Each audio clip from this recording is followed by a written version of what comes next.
Okay, good morning students, how are you? कैसे हो आप लोग? उम्मीद करता हूँ आप लोग अच्छे होंगे, घर पे होंगे, आप लोग स्वस्थ होंगे। सो आज का जो हमारा टॉपिक है that is the electrophilic substitution reactions. Okay बेटा, कौन सी है? Electrophilic substitution reactions. किसकी है बेटा? Of aniline.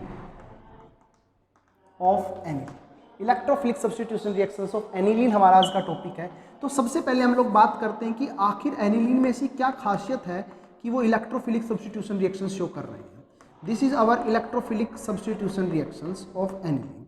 तो स्टार्ट करते हैं बेटा। This is the chemical formula of aniline. ये एनिलीन का एक केमिकल फॉर्मूला है जहां पर एनिलीन पार्टिसिपेट करते हैं रेजोनेंस में, और रेजोनेंस में पार्टिसिपेट करने की वजह से द नेगेटिव चार्ज अपीयर्स आप लोगों को कहां पर होता है? Appears on the ortho and para position. Okay, so what will you observe? You observe like this, these are the resonating structures.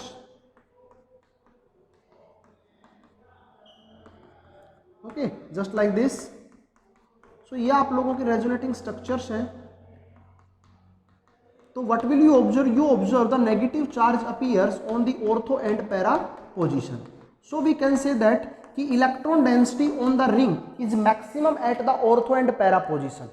Okay, so आप लोगों के पास जब ऑर्थो और पैरा पोजीशन पे, तो अगर आपको इलेक्ट्रोफाइल्स का अटैक करवाना चाहते हो तो वो इसके ऊपर क्या करेगा? इजीली अटैक कर सकते हैं। इनकी जब एनिलीन के ऊपर लोन पेयर है तो लोन पेयर कहां पे आ रहे हैं? रिंग के अंदर। तो lone pair of aniline, lone pair of aniline activate the benzene ring. Benzene ring को क्या कर देते हैं बेटा? एक्टिवेट कर देते हैं, जिससे बेंजीन रिंग के अंदर इलेक्ट्रॉन डेंसिटी बढ़ जाती है। और बेंजीन रिंग के अंदर अगर इलेक्ट्रॉन डेंसिटी बढ़ गई तो वहां पर आपके इलेक्ट्रोफाइल्स इजीली क्या कर पाएंगे? अटैक कर पाएंगे। तो ये आप लोगों के पास सबसे पहली बात थी। तो कुछ रिएक्शंस की हम लोग बात कर लेते हैं, कौन कौन सी रिएक्शंस हैं जिसके ऊपर हमारी डिपेंड करती हैं या इलेक्ट्रोफिलिक सब्स्टिट्यूशन रिएक्शंस जो होती हैं। बेटा सबसे पहली रिएक्शन है आप लोगों के पास NH2, और आपको पता है ये लोन पेयर रिंग को एक्टिवेट कर रहे हैं। और अगर आप लोग यहाँ पर क्या करते हो? ब्रोमीन की रिएक्शन वाटर के साथ करते हो तो आप लोगों का जो प्रोडक्ट बनता है बेटा बहुत इंटरेस्टिंग। और बेटा आपके तीनों पोजीशन, ऑर्थो, पैरा और ऑर्थो, तीनों पोजीशंस के ऊपर आप लोगों का क्या बेटा? एक इलेक्ट्रोफाइल आकर अटैच कर जाता है, दैट इज ब्रोमीन, और कंपाउंड का नाम हो जाता है 2,4,6 tribromo aniline. This is the name of the compound. ये कंपाउंड का बेटा नेम हो जाएगा। अब वाई कि तीनों ब्रोमीन या तीनों इलेक्ट्रोफाइल्स एक साथ आकर आप लोगों के यहाँ पर अटैक हुए, ऐसा क्यों?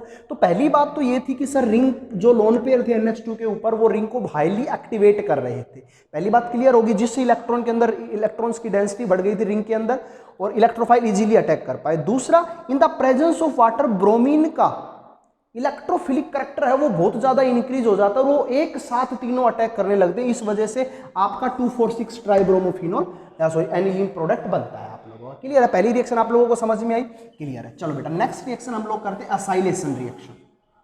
ठीक है बेटा, तो असाइलेशन रिएक्शंस क्या होंगी जरा देख लीजिए आप लोग।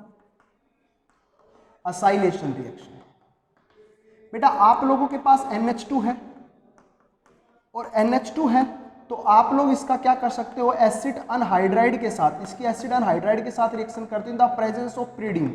तो what will you observe? You observe the aniline attack and formation of एक एनिलीन COCH3। दिस इज, समझ में आ गया? जिसका नाम क्या हो जाएगा बेटा? एन फिनाइल एसिटल एनिलाइड, इसका नाम हो जाएगा। अमाइड भी बोल सकते हैं, acid amide, acetyl amide, ethane amide भी बोल सकते हो। क्लियर आप लोगों को? तो ये मेरे पास कुछ रिएक्शंस होंगी आप लोगों की। चलो दूसरी बात करते हैं। अब ये इसका बेटा एसिटाइलेशन किया हम लोगों ने, इसके साथ एसिटाइल ग्रुप आके अटैच हो गया। लेकिन एसिटाइल ग्रुप जैसे ही इसके साथ अटैच होता है रिंग के अंदर इलेक्ट्रॉन डेंसिटी कम हो जाती है। कैसे? देखो नाइट्रोजन के ऊपर लोन पेयर है, कार्बोनाइल ग्रुप है, कार्बन इलेक्ट्रॉन्स ऑक्सीजन की तरफ माइग्रेट करेंगे तो द लोन पेयर है greater chance to participate the lone pair towards the positive centre. Clear है? इससे आप लोग जब सारे लोन पेयर इधर चले गए तो इसका मतलब नाइट्रोजन के ऊपर लोन पेयर कम हुए, और अब ये लोन पेयर क्या इधर आएंगे? आएंगे तो बहुत कम आएंगे। इसका मतलब इसका इलेक्ट्रोफिलिक सेंटर क्या हो जाएगा यहाँ पर? मतलब जो इलेक्ट्रॉन डेंसिटी पहले केस में आप लोगों ने देखी थी बहुत ज्यादा थी विदाउट एसिटाइलेशन, अब वो इलेक्ट्रॉन डेंसिटी बहुत कम हो जाएगी। क्लियर आप लोगों को? और अगर मैं इसके ऊपर अब ब्रोमीन मोलिक्यूल का अटैक करवाना चाहता हूं, सिंपल आप लोगों ने जब सिंपल एनिलीन के ऊपर आपने ब्रोमीन का अटैक करवाया था इन प्रेजेंस ऑफ H2, तो what will be the product, आपका जो प्रोडक्ट था वो क्या था, सभी जगह पर ब्रोमीन, क्योंकि इसके अंदर इलेक्ट्रॉन डेंसिटी बहुत ज्यादा, रिंग के अंदर इलेक्ट्रॉन डेंसिटी बहुत ज्यादा थी, लेकिन अब रिंग के अंदर इलेक्ट्रॉन डेंसिटी बहुत कम है। ऐसा क्यों है बेटा, रीजन क्या है, क्योंकि सर इसके जो लोन पेयर थे वो कहां चले गए, कार्बोनाइल कार्बन की तरफ चले गए, जिसका पॉजिटिव सेंटर था। तो इस वजह से रिंग के अंदर इलेक्ट्रॉन डेंसिटी कम होगी, और जब रिंग के अंदर इलेक्ट्रॉन डेंसिटी कम हो गई तो हम लोग ओनली क्या करेंगे बेटा, आपका जो प्रोडक्ट बनेगा वो ओनली कहां पर बनेगा बेटा, पैरा पोजीशन पर। आफ्टर देन आप लोग इसका हाइड्रोलाइसिस करवा सकते हो, और जैसे ही आप लोग इसका हाइड्रोलाइसिस कराते हो, it will again convert into the NH2 group. सो अगर आप लोगों के पास क्या हो जाता है, पैरा प्रोडक्ट बनने की नौबत आती है, पैरा प्रोडक्ट आप लोगों को बनाना होता है, तो पैरा प्रोडक्ट बनाने के लिए आप लोगों को सबसे पहले क्या करना पड़ेगा, एनिलीन का एसिटाइलेशन करना पड़ेगा। एनिलीन का एसिटाइलेशन क्यों करते हैं, क्योंकि सर ये उसके इलेक्ट्रोफिलिक नेचर को क्या करेगा, या उसकी जो इलेक्ट्रॉन डेंसिटी है उसको कम कर देगा। इस वजह से इलेक्ट्रोफाइल्स आएंगे वो ओनली पैरा पोजीशन पर आकर अटैक करेंगे। अब कहीं से ऑर्थो पर क्यों नहीं अटैक करते बेटा, ऑर्थो पर माइनर प्रोडक्ट अटैक, मतलब अटैक करते हैं लेकिन माइनर प्रोडक्ट बनता है। जो आपका मेजर प्रोडक्ट बनेगा वो आप लोगों का कौन सा बनेगा बेटा, पैरा प्रोडक्ट बनेगा, due to their symmetry. Clear आप लोगों को। तो ये आप लोगों के पास दो रिएक्शंस करवाई बेटा, पहले अगर Br2 in presence of water डालते हो तो क्या बनता है, और दूसरा आप लोगों के साथ मैंने रिएक्शन करवाई वो क्या करवाई बेटा, कि अगर आप उसका एसिटाइलेशन कर देते हो। क्लियर है। नेक्स्ट रिएक्शन बेटा आप लोगों के पास है नाइट्रेशन रिएक्शन।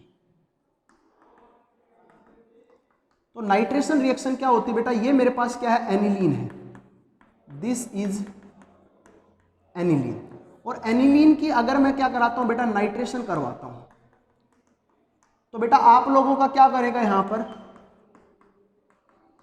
ऑर्थो पोजीशन पर नाइट्रो, पैरा पोजीशन पर नाइट्रो, और साथ की साथ आप लोगों के मेटा पोजीशन पर भी नाइट्रो ग्रुप अटैच होता है। समझ में आया आप लोगों का। जहां पर ऑर्थो प्रोडक्ट आपका बिल्कुल आपका 2% ही बनता है, और बाकी पैरा प्रोडक्ट मेजर प्रोडक्ट अगर माइनर परसेंट भी आपका, मतलब मेटा प्रोडक्ट भी आपका 38% के आसपास बनता है। ठीक है बेटा। तो अब बात समझ में आती है कि सर ऑर्थो और पैरा पर तो आपका NO2 ग्रुप अटैच हो गया, there is not a big issue. आप लोगों का बहुत आसानी से बात समझ में आती है, क्योंकि negative charge appear during the resonating structures, और that's why electrophile will easily attack on the ortho and para position. But why the NO2 group attach at the meta position, तो इस बात की हम लोग जानकारी लेते हैं, और आखिर ये प्रोडक्ट भी काफी ज्यादा अमाउंट में यील्ड है। तो रीजन क्या है कि HNO3 आपको पता है एक एसिड है, H पॉजिटिव रिलीज करता है, जबकि this one is a base. तो ये क्या करता है, एसिड और बेस की रिएक्शन होगी तो एक साल्ट बना लेता है, that is anilinium salt, NH3 positive. तो अब इस एनिलीनियम साल्ट को स्टेबलाइज करने के लिए इलेक्ट्रॉन रिंग से बाहर जा रहे हैं, और जब इलेक्ट्रॉन रिंग से बाहर जा रहे हैं तो आप लोगों को पता है NH3 पॉजिटिव। ठीक है बेटा। तो आप लोगों को पता है यहां पर क्या चार्ज आएगा, पॉजिटिव चार्ज आएगा। बोलो क्लियर है। और इनके बीच में बॉन्ड बन जाएगा, फिर ये ऐसे स्टेबलाइज करेगा,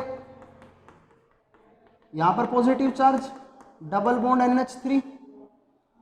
नेक्स्ट क्या होगा बेटा बताइए,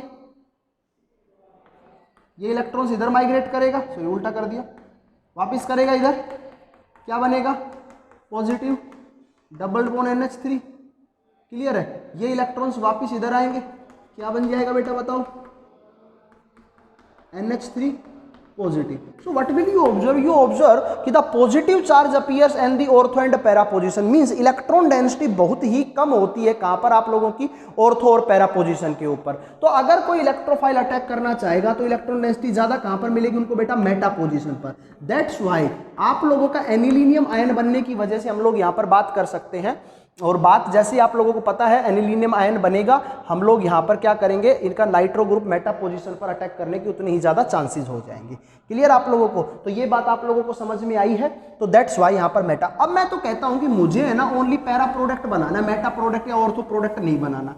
तो वही रिएक्शन सबसे पहले सर हम क्या करेंगे, एनिलीन लेंगे, दिस वन इज एनिलीन, और फिर हम लोग एनिलीन का क्या करा देंगे बेटा बताइए, एसिटाइलेशन या साइलेशन in presence of acetic anhydride.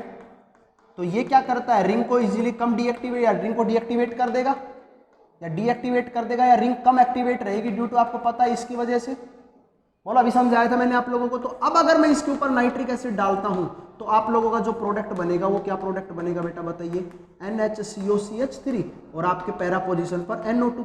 और अगर मैं इसका फर्दर हाइड्रोलाइसिस करवा देता हूं तो आप लोगों की जो रिएक्शन होगी that is para nitro aniline. This is para nitro aniline. ये आप लोगों का प्रोडक्ट है। क्लियर आप लोगों को? तो इस प्रकार से हम लोग इसकी बातें कर सकते हैं। नेक्स्ट रिएक्शन बेटा आप लोगों की एक और है that is the sulphonation reaction.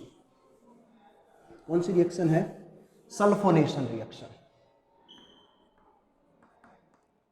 Sulphonation reaction क्या होती है? सल्फोनेशन रिएक्शन जरा देखिए बेटा, आप लोगों के पास क्या है? एनिलीन है, और एनिलीन की रिएक्शन आप लोग अगर सल्फ्यूरिक एसिड के साथ करते हो तो ये भी पता है आपको स्ट्रॉन्ग एसिड है, तो एनिलीन सबसे पहले क्या करता है? इसके साथ बेटा आप लोगों का साल्ट बना लेता है that is NH2 positive SO3H negative. ये साल्ट बना लेता है। क्लियर आप लोगों को? बोलो क्लियर है सभी को? या मैं इसको NH3 पॉजिटिव लिख देता हूँ, SO3H नेगेटिव। अब इनको अगर मैं 453 से 473 केल्विन पर हीट करता हूं तो इनके आपस में खुद रीअरेंजमेंट हो जाता है, और रीअरेंजमेंट किस प्रकार से होता है? NH2 और SO3H, और ये भी आपस में खुद रीअरेंज हो जाते हैं। पैरा पोजीशन पर भी बन सकता है बेटा, और आपका ऑर्थो पोजीशन पर भी प्रोडक्ट बन सकता है। तो this reaction is known as the sulphonation reaction. Salt बनता है और साल्ट को फर्दर फिर हीट करते हैं तो आप लोगों का ऑर्थो और पैरा प्रोडक्ट की फॉर्मेशन होती है। क्लियर आप लोगों को? नेक्स्ट बेटा आप लोगों के पास एक रिएक्शन है Friedel craft reaction. Friedel craft reaction. अब फ्रेडल क्राफ्ट आपको पता दो प्रकार की होती है, एक असाइलेशन रिएक्शन होती है, एक एल्काइलेशन रिएक्शन होती है ना? दो रिएक्शंस होती है। तो ये मेरे पास क्या एक मॉलिक्यूल है दैट इज क्या है? एनिलीन, और अगर मैं इसका असाइलेशन करवाना चाहता हूं तो फ्रेडल क्राफ्ट क्या होगी बेटा? ये होगी reaction. In the case of acylation, acylation में आपका प्रोडक्ट क्या होगा बेटा? This is the acylation in presence of CH3COCl in presence of AlCl3। तो बेटा ध्यान रखना, एनिलीन ना ही फ्रेडल क्राफ्ट एल्काइलेशन रिएक्शन और ना ही फ्रेडल क्राफ्ट असाइलेशन रिएक्शंस को शो करता है। ऐसा क्यों? क्योंकि आपको पता है सर इन रिएक्शंस के अंदर आप लोगों के लुईस एसिड की रिक्वायरमेंट होती है, और लुईस एसिड और ये क्या है आपका बेटा? बेस है। बोलो बेस है। तो लुईस एसिड और लुईस बेस क्या करते हैं? अपने आप में एक स्ट्रॉन्ग साल्ट बना लेते हैं, और दैट इज द बेटा क्या बनेगा? NH4 पॉजिटिव में साल्ट बना देता हूं इनका, Cl नेगेटिव। ये क्या करता है बेटा? आप लोगों के रिंग को हाईली डीएक्टिवेट कर देता है, और जब रिंग को हाईली डीएक्टिवेट कर देगा इसका मतलब क्या हुआ बेटा?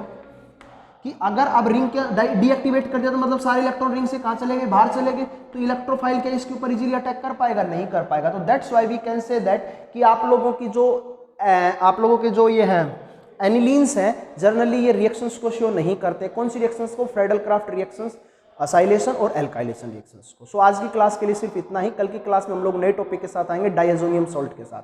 So okay, thank you, have a nice day.